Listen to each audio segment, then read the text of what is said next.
do we actually believe that Jesus is serious when he says, if you love me, you will obey my commandments?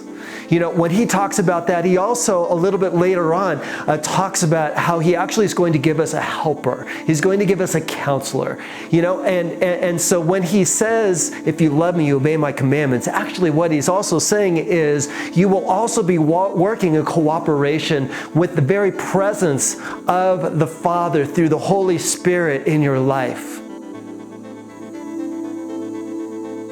We can think that we apply the teachings of Jesus when we're in the privacy of our own room and we're thinking about and meditating on these things, okay, which is a good place to start, which is a very essential place to start.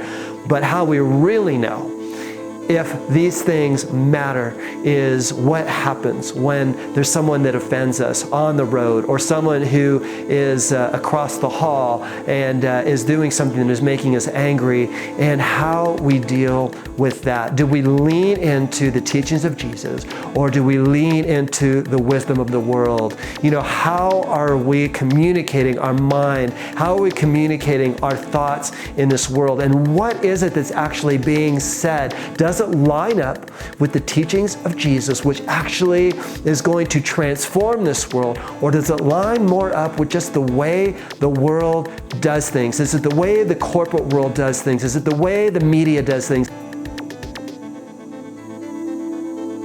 Okay, Jesus calls us to a life of humility.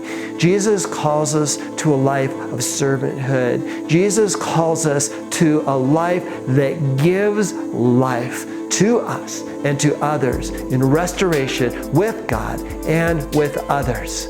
So on the Street Discipleship is discipleship that matters. It matters because we are practicing these things right where we are, everywhere we are. And then as we do this, we are going to discover two things. One, we cannot do it on our own. And two, it is miraculous when we actually are applying these things because we're experiencing the power of God within us.